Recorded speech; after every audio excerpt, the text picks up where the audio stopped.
আসসালামু আলাইকুম ওয়া রাহমাতুল্লাহি ওয়া বারাকাতুহু। সম্মানিত দিনদার ভাই এবং বোনেরা, আশা করব আপনারা সকলে ভালো আছেন। সম্মানিত দর্শক, আজকের ভিডিওতে আমরা গুরুত্বপূর্ণ বিষয় নিয়ে এসেছি।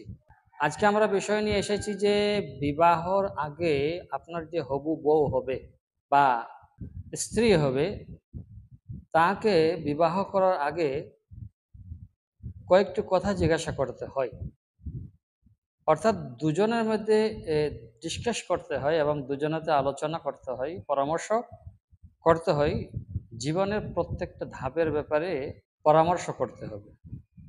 পার্থিব জীবন আল্লাহ তাবারক ওয়া তাআলা নিয়ামত স্বরূপ দিয়েছেন। এই নিয়ামতটাকে কাজে লাগিয়ে আমাদেরকে জীবন যাপন করতে হবে। আমরা অনেকে আছি যারা বিবাহর পূর্বে হবু বউকে বা কন্যাকে, যে স্ত্রী হবে, যে আপনার রমণী হবে, যে আপনার জীবন সঙ্গিনী হবে, আমরা তাকে কোনো কিছু জিজ্ঞাসা করি না, বরঞ্চ আমরা এখানে একটি বড় ভুল করি, যেটা হলো যে আমাদের যখন সমাজে বিবাহ হয় তখন বর পক্ষ থেকে তার মা বাবা আত্মীয় স্বজন কনে পক্ষর বাড়িতে যায় এবং তাকে দেখে আসে। এরকমভাবে কনে পক্ষ থেকে বর পক্ষের বাড়িতে যায় এবং তাকে দেখে আসে, তার সাথে খাওয়া দাওয়া হয়। এটি হাদিস বিপরীত এবং হাদিস বিরোধী কাজ। যদি আপনি বলেন তো এক কথাই বলতে পারি, এটা শরীয়ত বিরোধী কাজ। কেননা শরীয়তে ইসলামে আল্লাহ তাবারক ওয়া তাআলা রাসূলের মাধ্যমে জানিয়েছেন যে বিবাহ যারা করবে তাদের দুজনের মধ্যে একটা বনিবানা থাকতে হবে। ছেলে যে বিবাহ করবে সে দেখে আসবে যাকে বিবাহ করবে, অর্থাৎ কন্যাকে, মেয়েকে। আর এখানেই তাদের একটা পরামর্শ হবে, তাদের একটা নিজেদের মধ্যে মিল খাবে কি খাবে না, খাপ খাবে কি খাবে না, এখানে বোঝা যায়। আমাদের সমাজে আজকে বরকে বলা হয়, যে যার বিয়ে হবে, যে ছেলেটার বিয়ে হবে তাকে বলা হয় তুমি ঘরে থাকো। এটা একেবারে শরীয়ত বিরোধী কাজ। রাসূলুল্লাহ সাল্লাল্লাহু আলাইহি ওয়াসাল্লাম বলেছেন, যখন তোমরা বিবাহ করবে তখন তোমরা নিজের চোখে কন্যা বা কনেকে বা যাকে বিবাহ করবে তাকে দেখে নাও। তার সাথে সেই মুহূর্তে সীমিত সময়ের জন্য কথোপকথনও জায়েজ রয়েছে। তবে আজকের যে সমাজ, আজকের যে কালচার রয়েছে আমাদের, এই কালচারে আমাদের এই জিনিসটাকে মিটিয়ে দিয়েছে, বা এই কালচারে আমাদের এই জিনিসটাকে ভুলিয়ে দিয়েছে, আমরা ভুলে গেছি।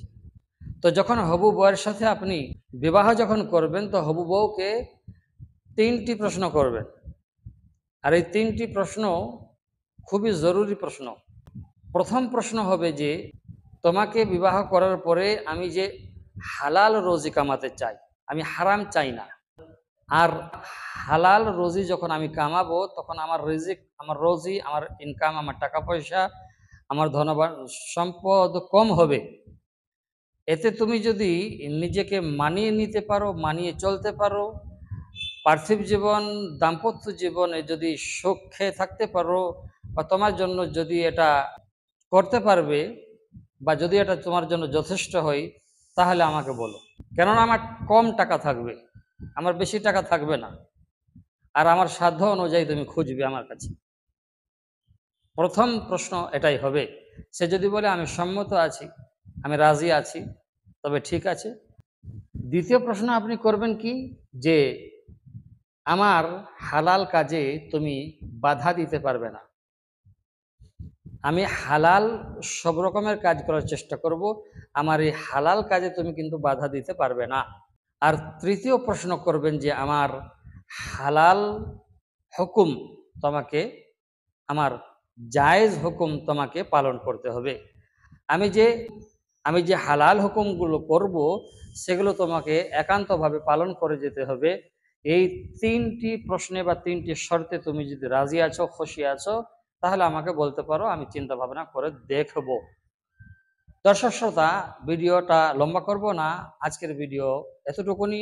ভালো থাকবেন, দোয়া করবেন, চ্যানেলে নতুন হয়ে থাকলে সাবস্ক্রাইব করবেন। আসসালামু আলাইকুম ওয়া রাহমাতুল্লাহি ওয়া বারাকাতুহু।